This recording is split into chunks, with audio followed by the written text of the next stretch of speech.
Welcome to Demolition Success Secrets, the podcast that's changing the game for demolition businesses everywhere.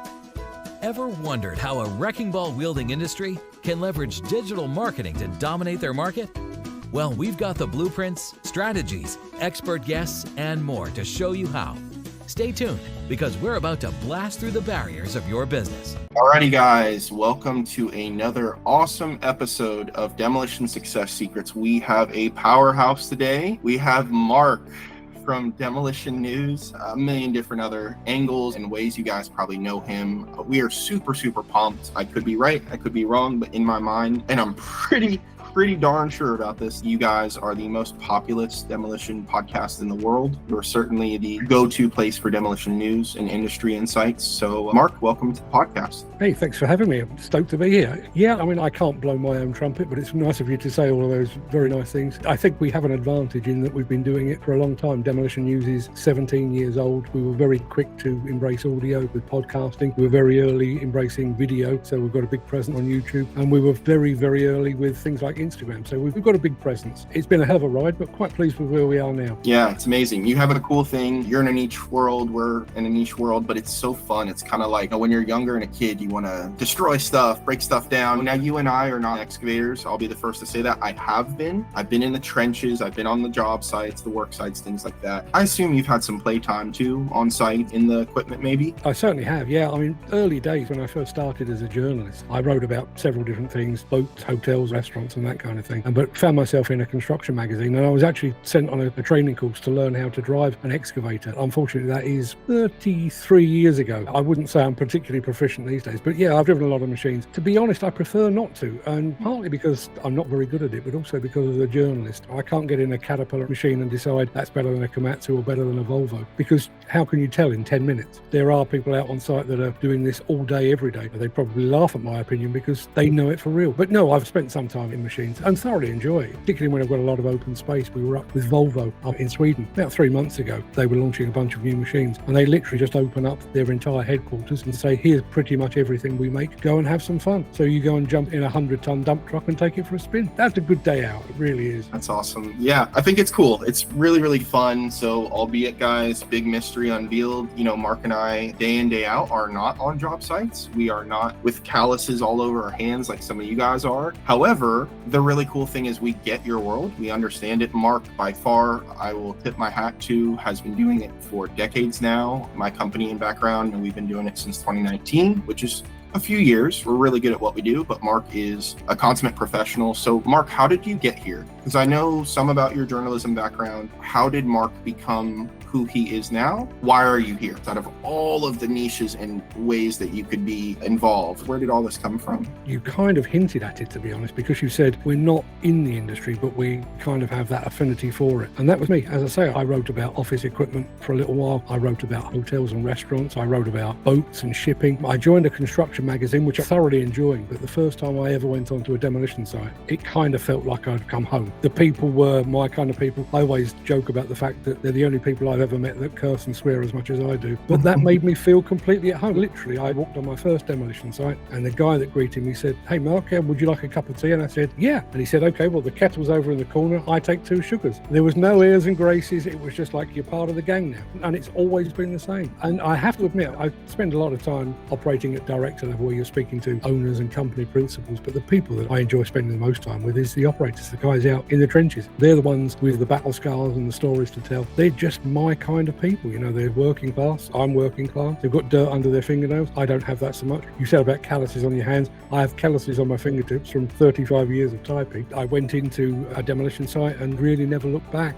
And to get to where we are today, one of the things that struck me as a journalist, I started out on construction magazines, and I was on a demolition magazine. I was always struck by the fact that the industry seems to operate in silos, both nationally and internationally. And I was at an event once with a very good friend of mine, a guy called John Woodward, a very big name in the UK demolition industry. And he was saying, wouldn't it be fantastic if the Institute of Demolition Engineers has a magazine, but they only write about their own members? The National Federation of Demolition Contractors have their own magazine, but they only write about their members. Wouldn't it be fantastic if we could have one source for the industry news? And it was just like a light bulb went off in my head, and I just went, well, I could do that. Power of the internet. And funny enough, we were at a European Demolition Association event in Istanbul, in Turkey, when we had that discussion. I think that was on a Friday night. After a few beers, the chat was pretty free and easy. That was on the Friday. I woke up on Saturday thinking, yeah, that's still a good idea. By Monday, Demolition News was live. In our first week, I think we had 80 views. And I think most of those were probably either me or my mum.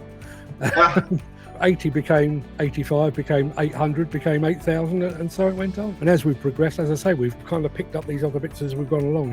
Video, that looks exciting, and audio, that looks exciting, and social media, and it just all feeds back into the same thing. That's amazing. How much of a thing is consistency in your world? I think a lot of people, whether they're starting a demolition company, they're just a team member, they are an owner of something that's successful, or you and me, where we're in an industry, but we may not be on the job site every day. How do you talk about consistency, and what has that done for you in this vein of your life?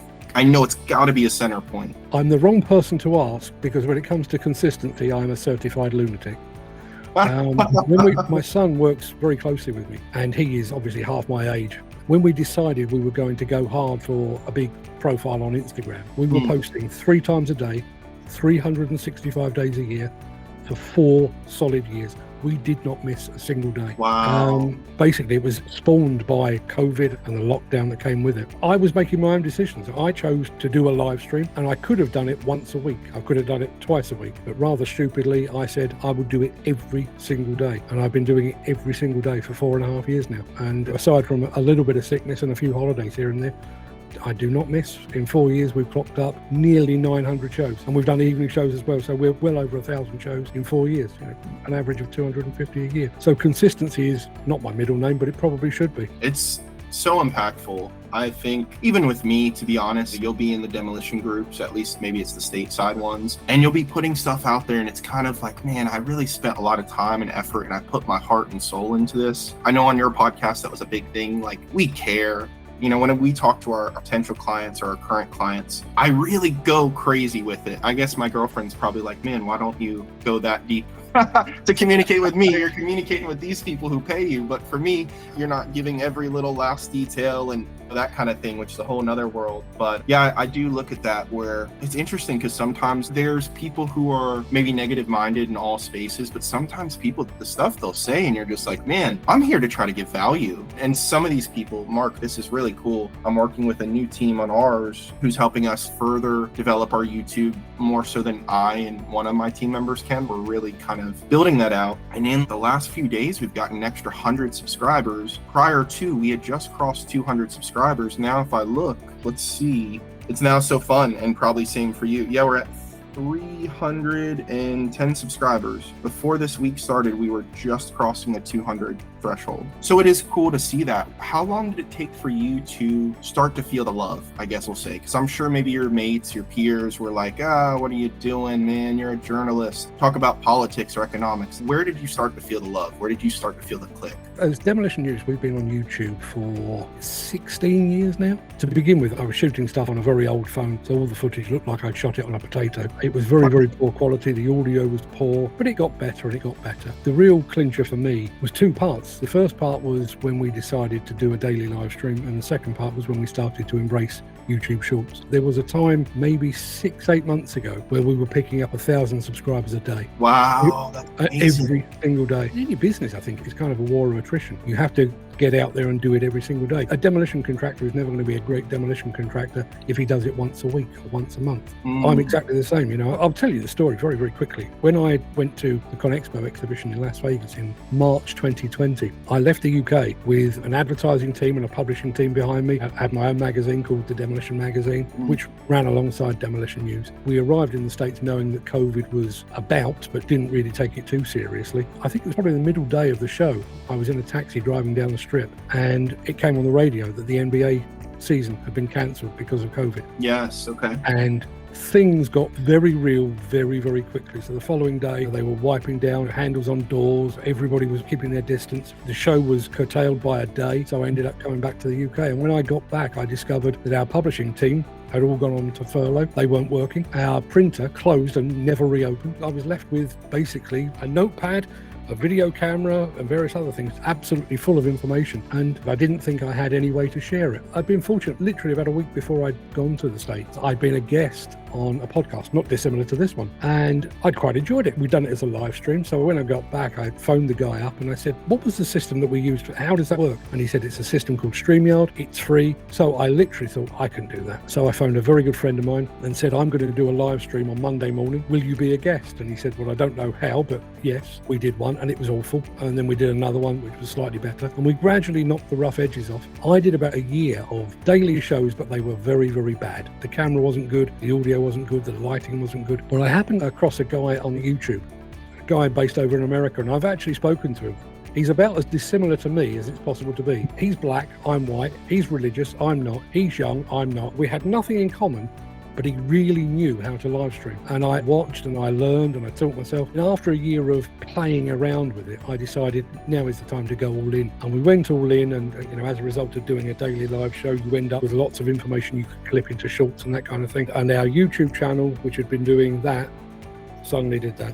It really was as simple as that. Now I do the daily live show as much to generate those clips because those are the ones that get the big views. You would recommend, just to make sure I'm understanding, clips are the shorts then lead to viewership on the longs. Yes, particularly now, I'm sure you know YouTube every bit as well as I do, but you can actually refer back to video. So I've done one today as an example.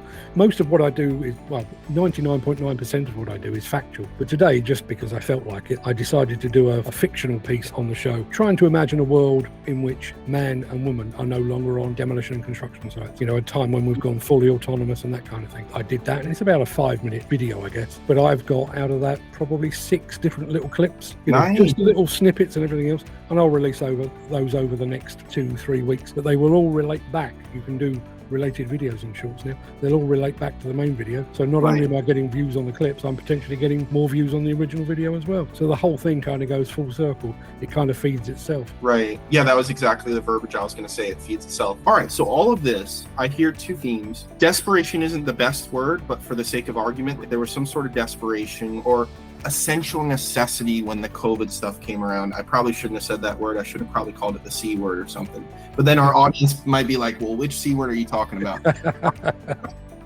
Who knows? Whatever happened a few years ago that was impactful in the world, how can that relate to our audience, be it vendors in the demolition space, be it demolition companies? I speak to a lot of people pretty regularly in that world, and sometimes we can't help them in a paid sense. They're hungry, they want more work, all this stuff, but then guess what? They want champagne on a beer budget, and you're over in England. I gotta respect beer, especially the European-based fantastic beer. Like I went to Guinness when I was in Ireland, amazing. So tell me about that hunger that you've experienced, and that necessity almost, or that essence, and how that can relate to our audience of vendors in the demolition world, be it salespeople, owners, or owners of demo companies. Like, how can we package what you went through and the successes you've achieved through that and be able to put that wisdom into our audience? This is a very YouTube term. I think what I ended up doing was niching down, or niching down, as you might say over there. I had my finger in a lot of pies up until March 2020, and then the C word came along, and suddenly my pie had shrunk. And I had no choice but to basically focus on that completely. And certainly, I think some of the demolition contractors here and overseas as well, and certainly here in the UK, the ones that I admire the most are the ones that really specialise. There's a company in the UK, for example, called Demolition. Fantastic team of people. It's a family-owned company, as many demolition companies are. They allocate 1 man per machine, so all of their machines are always driven by the same person. As a result, all of the machines are superbly clean and looked after. They've really mastered the art of bridge demolition. They do other things, they get involved in other things as well. But if you want a bridge knocked down here or anywhere else in the world, Armac would be my go-to, because they are so good at it. I've been on a couple of jobs where they've taken down a bridge over a freeway or a railway overnight, and maybe that job requires 6 excavators. Armac will take 12. There'll be 6 working, but there's another 6 exactly the same on standby, just in case, because they've got 24, 36, 48 hours to get that bridge down and gone. They've got it down to a fine art. They've absolutely honed their skills, and that's what they do best. Another company here in the UK, although they are operating in the US now,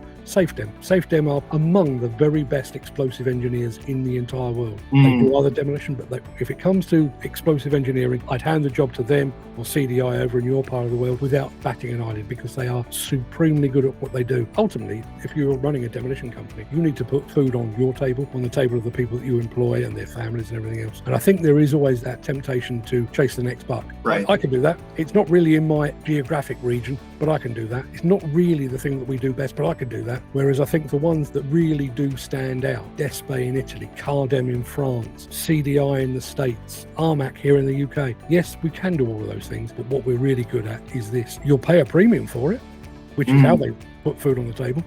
But you know full well, if you hand an explosive job to CDI, a bridge demolition to Armac, the job will be done. It will be done superbly well, without incident, without accident. It will be done on time, in budget, and everything else. I do think focus has a really big part to play. Yeah, I agree. And it's funny too, because in my story, I had a general marketing agency working with lawyers and doctors and, God forbid, the restaurants on occasion and the hair salons on occasion. They were all challenging, but those typically came with lower budgets than the doctors and lawyers. However, those came with way more stress, way more contract negotiation, and way more headache. Just really not fun. At least the hair salon, it's aesthetic, it's cool. But in 2019, we, almost in your timeline, we had to make a major shift. I wouldn't say mine was based so much on the pandemic. I lose no sleep with these people. We just absolutely are dialed in for their world. So since we've last spoken, I've gotten a number of new clients on board. But frankly, they didn't even have a website, which typically we do not work with those firms. Typically, we're doing $3 million and above type of clients. However, I have a heart,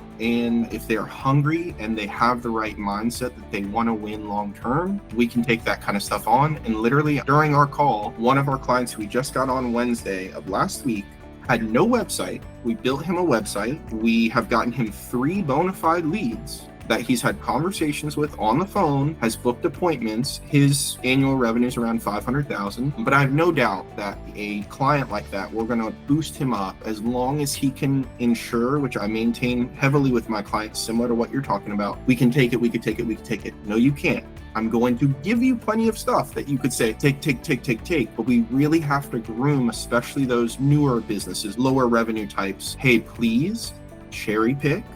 Please take seriously and kindly everyone who we bring to your table, because they're looking up to you to help them with their demo needs. And with that, when you cherry pick the stuff that's perfect and sweet spot, by all means, you can refer out and make some sort of compensation to other high caliber demo companies in your world. You can sub out work where maybe you're not going to self-perform it, but you can oversee it, and that allows you to take on maybe a bigger slice of the pie. So yeah, it's really funny, because for me, I had to make a decision a little bit different just due to the nature that my heart and soul ripped onto this thing, and it's like, I have to do this. As in yours, heart and soul is there, but business-wise, we really have to make a tinker. Super cool. And then also you and I see the focus, which I'll be the first to say I have ADHD. So I medically have to work very hard to keep that focus. And this has been a blessing for yourself and myself, where due to the nature of us focusing and due to the nature of touting that out in this demo space for our peers, our clients, people we respect to be focused as well, we all win. And it's so funny that you have a few select companies that you can tout in their direct arenas. We have a US based podcast. I guess our audience is everywhere for demo, but you are the legend in demo podcasting, demo news, journalism in the space. We do not ever plan to try to be at that level, but we just want to have our own little world that we can incubate, make people feel good about. And it's so cool, Mark. Did you see that when you got your focus? It actually allows you to make more money, to give more to the community and the audience, to be more valuable, and to receive, of course, more value. Because that's what I found. I used to be like, I'd look at everything, boom, boom, boom. And now it's just like this. And instead of being like this, and maybe I can go 2 inches deep, we're now like this, and I can go 10 inches deep, which is where the real impact and money even comes from. No, I totally agree. And funnily enough, in a very different way, that's been one of the joys of my switch into live streaming. I spent 35 years writing words and sending them out into the ether and basically getting silence.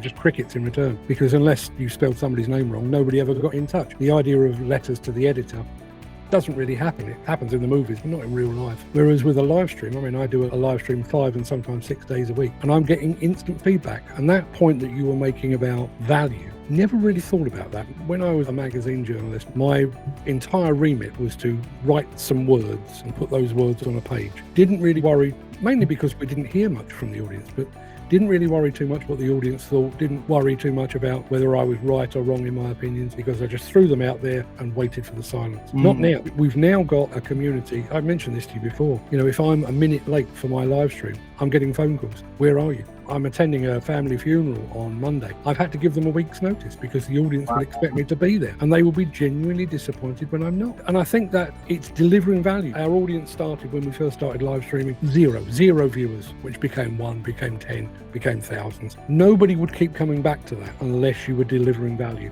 I'm not Brad Pitt, as you can quite clearly see. Nobody's going to watch me for that. I've got a face for radio, and I've got a voice that few people can understand. And yet people keep coming back. They come back, I think, partly for value, because we do try to give them an insight that maybe they haven't thought of. But I think the other big thing, which is not dissimilar to what you're doing, I know you're attending events and that kind of thing, particularly post-pandemic, I think there was a desire to share social voices. I think we spent so long basically staring at a wall, twiddling our thumbs. Obviously, it was the pandemic that pushed me into live streaming. But I think at the same time, the pandemic also made people realise the importance of interaction. And, I get so many of our viewers now say, I'm so glad you ditched the magazine. And I never had time to read that, but I'll set aside an hour every morning to listen to what you've got to say, because that's their social outlet. Right. Yeah, you build a community. I mean, some of the calls were kind of like, oh, interesting. Like, I remember one that sticks out. Guy in Texas, really nice guy. But it was funny because we're talking, there's really not a business fit for us to work as a relationship that's a paid relationship, and that's fine. I'm happy to talk to people all day long. But he wanted me to talk about his business, but it was really like a solo operation. There wasn't any desire to grow. He was kind of happy with how his business was. And I was like, all right, well, hopefully I've given you some little tips and pointers. And he's like, yeah, I'm not even really worried about that. I'm going to retire soon. I'm like, okay, so what got us to talk? Just out of curiosity, I'm really intrigued by why did we sign up? And he was like, man, I just listened to the podcast and really cool to get to know you. And while I'm out in the world, I'll tell people about the podcast. And I was just like, all right, man, I really appreciate you coming on. And now I have a large team that can kind of handle calls and things. And I'm always happy to talk to people. But it was just so funny where I was like, this is crazy. This is a real person with a real life story and a real business. And we're just here connecting where I have no idea, but maybe he's consumed minutes or hours of content I've made with people like you. Pretty fascinating. Do you get those? Like, are you a celebrity in some extent? Your text messages, if you're not showing up, is everything okay? Yeah. We do get a lot of that. It was either a masterstroke or a very silly thing to do. When we first started live streaming, we started a WhatsApp group for the viewers. When you're getting 1 or 2 messages a week, not a problem. When you're getting 60 or 70 a day, you have to stay on top of it. The odd thing with it is, it's become a community of its own. Quite often, the WhatsApp group will go absolutely mad, but nothing to do with me. Maybe there's a TV show about demolition or construction, and they're all watching it. I'm off doing something else, and they're all chatting within that group because that's now their hangout. That's where they socialise. We had one instance of one of our viewers who's a very regular viewer. One morning, just completely out of the blue, we had a woman come onto the show. Not entirely unusual, but quite unusual. And he said, oh, that's my wife. I kept telling her about this show, and she wanted to see what it was all about. Well, she turned up once, and then she turned up again and again and again. She's got nothing to do with this industry whatsoever, but it's something for her to be involved in. I guess she's trying to keep an eye on what her husband's saying in public, but that's part of it, and it's such strange. I mean, just to give you an example, I always struggle to do this. You see that sign there that says live on air? That was sent to me by a member of the audience. Of it, there's a little frame thing there. That's our old logo there. We used to say he was our youngest viewer. 4 years old, had to go to school to tell people, what he did over the summer. And he was telling about this breakfast show and this Mark Anthony fella. His aunt downloaded the logo. He had it framed and he sent it to me. That's cool. That's all the unseen side. I've been stopped in exhibitions and asked for selfies. That's madness to me. It's just a little show about a little industry, but people seem to have bought into it. And I think it's one of those industries. As I say, I did dabble with various other industries before I found myself in demolition. I don't know of another industry where everybody is so completely consumed with it. You can bump into a random stranger and they say, oh, you're the demolition news guy. Yeah, I am. and 2 hours later you're still talking about demolition because it's their entire life. I love them for it. I think that's fantastic. That's what gets me out of bed in the morning. I'm going to hear another story from another demolition man or woman. Fantastic. Yeah, and those stories are interesting. The videos are fascinating. I've seen some stuff. My clients are like on a skyscraper with helicopters flying around. I'm like, what are you doing today? They're like, we're wrecking the top 2 floors of the skyscraper. We're up, 22 stories up or 20 stories up. And I'm like, man, I can't relate. I'm in my office. I have no idea about all that stuff. And we're not fancy. We're not 22 stories up in some skyscraper. But let me ask you this. So for our viewers, what are some of the things that you can impart some wisdom? Like maybe if you want to tangent here a little bit with 3 items or 5 items or a few different lanes, maybe for our audience, be it vendors in the demolition space, be it owners or team members of demolition companies. We've talked about focus. We've talked about sometimes tying up your bootstraps and doing what you got to do to be successful or to be relevant or achieve further. What are some of those things that come to mind beyond those that our audience can take and run with to have an amazing 2024 year end and an incredible 2025 and beyond, maybe in their demolition worlds? You kind of triggered one in my head earlier when you said about a new client that didn't have a website up until you built one for him. Demolition is kind of a paradoxical industry. I think on one end, demolition contractors are very quick to embrace technology, be it high-reach excavators, robotic demolition tools, attachments, quick couplers, all of the fancy tools. They're very good at seeing opportunity and embracing that, real first mover advantage. They're very good at that. Where I think they're not so good, 2 areas, is they're not so good at behind the scenes. So, that idea of embracing technology to secure their sites, to secure their machines, to run their accounts, to market themselves. I think that tends to get lost quite a bit. I think a lot of demolition contractors, certainly on this side of the pond, I think they are literally up by their bootstraps. They've taken the school of hard knocks and they've come out the other end. And running a business is an aside to the thing that they set out to do. We want to do demolition, and all that idea of marketing and running accounts, I think, is secondary and almost a bit of a hindrance. And I think the other thing that always strikes me, and it's an absolute bugbear in what I do for a living, whenever I speak to a demolition contractor, the number of times I hear this awful phrase of, oh, you should have been here last week, because they've been doing something absolutely extraordinary, something absolutely awesome, but they don't tell anyone about it. I guess you're the same, I guess I'm the same. Because you're doing it day in, day out, I think you lose sight of just how crazy, awesome, fantastic it is. It's just what you do for a living. Whereas as a journalist, you arrive and there's a 25-story building halfway down. Oh, you should have been here last week. Well, why didn't you invite me last week then? Why are you only telling me this now? Because they've got such a fantastic story to tell. A lot of what I try to do, it was interesting when you and I started speaking. You said that you wanted a conversation, partly because I've switched into live streaming now, but also because I tend to get more value out of it now, is rather than going and interviewing somebody, I much prefer to just sit there and chat.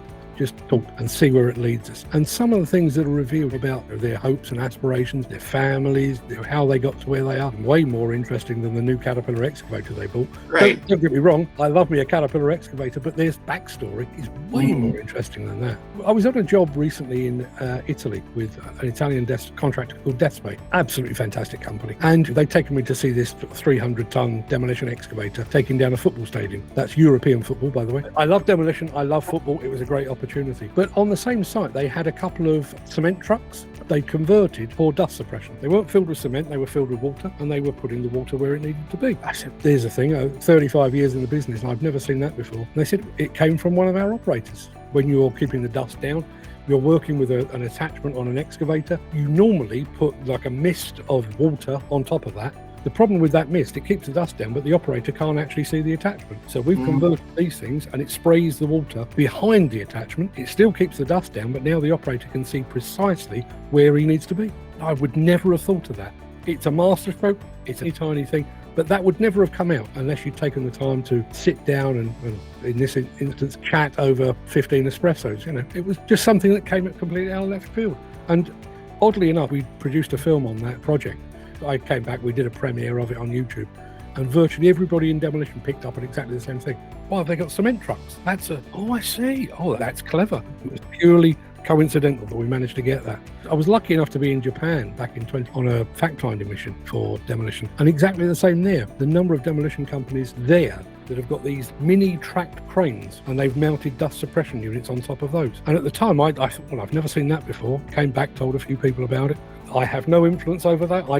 I was not on commission or anything like that, but it's not uncommon to see them now because I think the world was exposed to that one way or another, partly by me, partly by just searching the internet. And now the industry's gone, that's actually the way forward. And that's how things work. Right. Interesting. Yeah, this is great. I mean, it's so fascinating, the space that we're in and our relationships to it. And it's funny too, because you mentioned the whole aspect of we can get in on this and we can illuminate so many more other things as if we were both in the field and the audience that we brought were in the field. I think the conversations, sure, they may be more technical, which could be interesting, certainly. But I think people like buy into people, and I don't mean with their funds or their money, but their story, right? I know that I do it in my free time is you listen to music, it's kind of a story. You watch TV, it's kind of a story. Movie, it's a story. You read, it's a story. You're a journalist, right? You're giving context and story and text and character to it. So I love that we can certainly get the technicals out there, but I don't see us talking technically for an hour and people really super enjoying that unless they have some sort of mental cognition that they have to just go really deep into something. I think being able to put out people's stories, share ours, watch people as your viewership goes up, as your influence goes up, it's cool. Like, it's awesome. That was something that when we initially got together, I was like, hey, can you just kind of show me what the back end looks like of what the viewership looks like and things? And it's like, whoa, this is impressive. And I know as I'm on this journey too, and our listeners are on a certain journey as team members, owners, vendors, they typically want to do better and get better. And with some of this wisdom you've shared of focus and be niche and things like that, so many other different grains of gold here and wisdom, it's just really like, keep it simple. We don't need to do everything for everyone. I think, and Mark, you probably would agree with this, the Amazons or the Walmarts or the McDonald's of the world, they give us this finished picture ideal where it's like you got to offer everything for everyone. You know, your branding, it has to be general audience. It can't exclude people. You can't talk or present yourself in certain ways. Unless you're going to be a multi-billion-dollar a year company, which I'll give you a hint, they didn't start like that. Your YouTube viewership and what you did, alluding to a few years ago, didn't start as a giant. Like, we start as little ants, and then we get to share our development and we help others develop from, let's say, ants, or maybe they're already a bear or something like that. And then it evolves into this dinosaur and this monstrosity, but it takes time. So like, everyone who's listening, like, don't beat yourself up. Try to get that focus, try to niche down, try to figure out what you're great at. And that takes effort and cognitive abilities to say, like, I'm looking to find out where I fit in, and then go somewhere where you're going to fit in and you're going to love it. Like, I think for you, you wouldn't be here if you didn't absolutely enjoy, love, appreciate. It's just super cool. So I obviously want to share how people can follow you guys. The whole world follows you in this space, but I'd love to share that. Do you have any last little sign-offs prior to sharing how people can reach out or follow you? The hub of everything is demolitionnews.com. It really is as straightforward as that. It's demolition, no hyphen, news.com. It really is very, very straightforward. And everything branches off that, the social media and the YouTube and everything else, the live stream as well.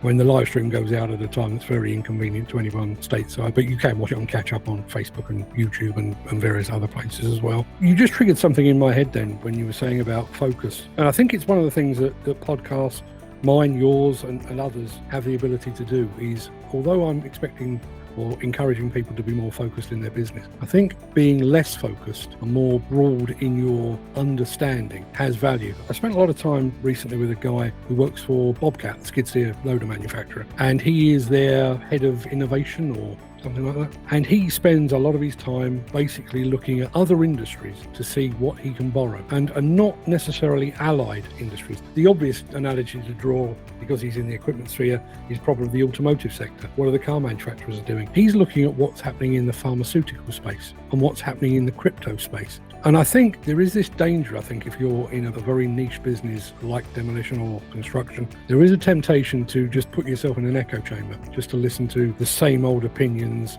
saying the same old things. Whereas there could be something just slightly to the left or to the right of your current thinking that might be happening in a completely different space.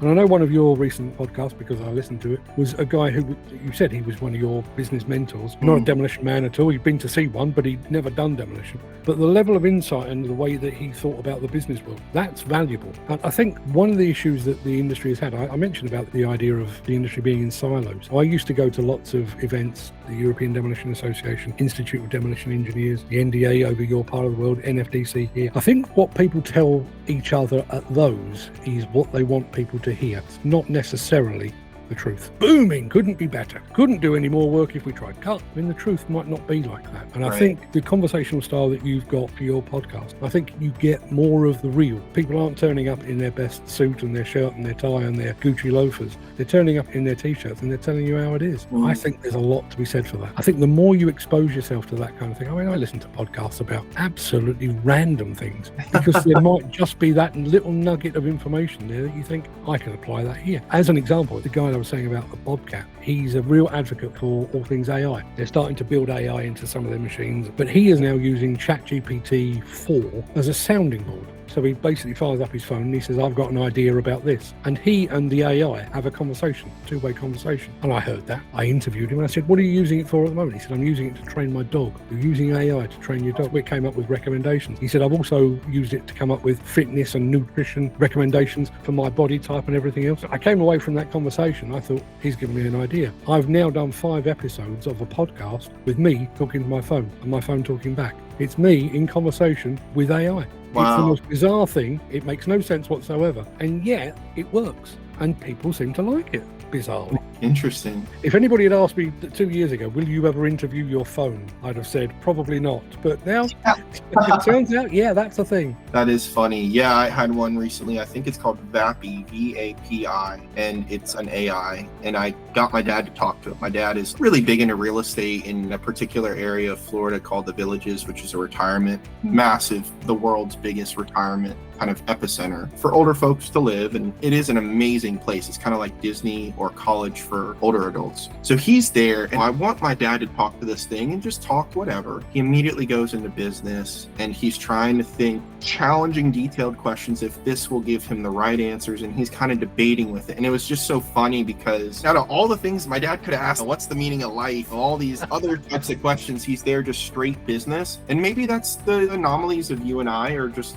the people that come on our episodes or our audience, etc., is that we understand like life is a story. It is a up and down, back and forth, good and bad. And that's the fun of it. It's great to hear. I work with some big people. Yeah, you made $40 million last year. Fantastic. We helped you make an extra $5 million as that, which I do love. And it helps pay my bills. Don't get me wrong. And it helps them pay their bills, put food on the table of their people, as well as take care of awesome clients that they serve. But I still want to hear the story. I want to hear of that incredible job that you guys didn't think that you could pull off and you did, and it worked amazingly. I want to hear when someone stiffed you on a bill and you had to get your lawyer involved and they were like, man, that guy, he fled the country. So I'm sorry, you're out 50 grand. I don't know, you couldn't have figured that one out in the future. We would have never known. There's no due diligence that could have told us that answer. Those stories to me are so exciting amongst the cool wins with finances and number of clients helped and stuff. I was going to say, look at us.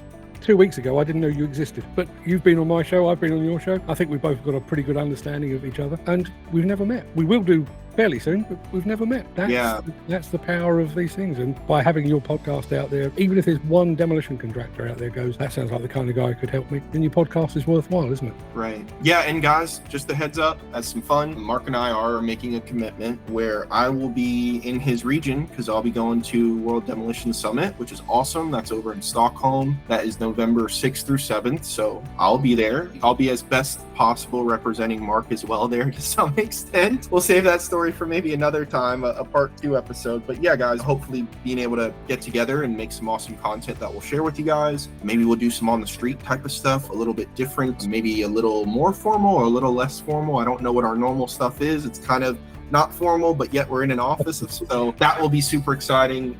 Really pumped to collaborate with you on that. And I think our audiences should be a fun little change of pace, little difference. I'll take you for some good old English food. Yes. That'll make sure you never come back again. Yeah, I'm looking forward to that. And shout out to Mark's family. We'll have videography done by your son, which is pretty amazing. Do you have a plug to maybe shout out your son just in reference to that? I didn't do it because it's embarrassing, because I'm sat here talking about my 140,000 followers on Instagram. He's topped 400,000. His channel is Diggers and Dozers. And yes, he puts me to shame. Every social media platform that we're on, he's bigger than I am. Wow, amazing. Which annoys me more than you can possibly imagine.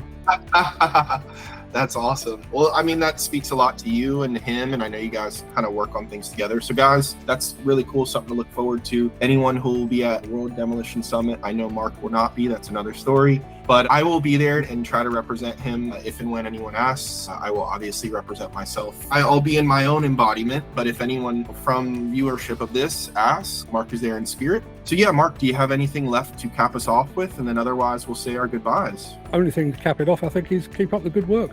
As I say, I had no idea that you existed 2 weeks ago, and I'm gradually working my way through your YouTube channel. So please keep the content coming, because my wife has terrible taste in television. So when she puts her murder shows on at night, I switch over to your YouTube channel. So please keep pumping that content out, because I need a break. Yeah, likewise. I appreciate it. Thank you for that. Well, guys, thank you so much for listening. Mark and I have had a blast with this one. We're going to have some really cool stuff going forward when I'm over on the other side of the pond. So please look out for that. That will be coming out on his side as well as my side. And Mark, thank you so much for coming on. Really, really appreciate your time. Pleasure's all mine, my friend. All right. See you guys. Have a great day. That's a wrap for this episode of Demolition Success Secrets. Stay tuned and subscribe for more explosive insights from our upcoming episodes. Until then, continue to blow up your demolition business and make the competition rubble in your path.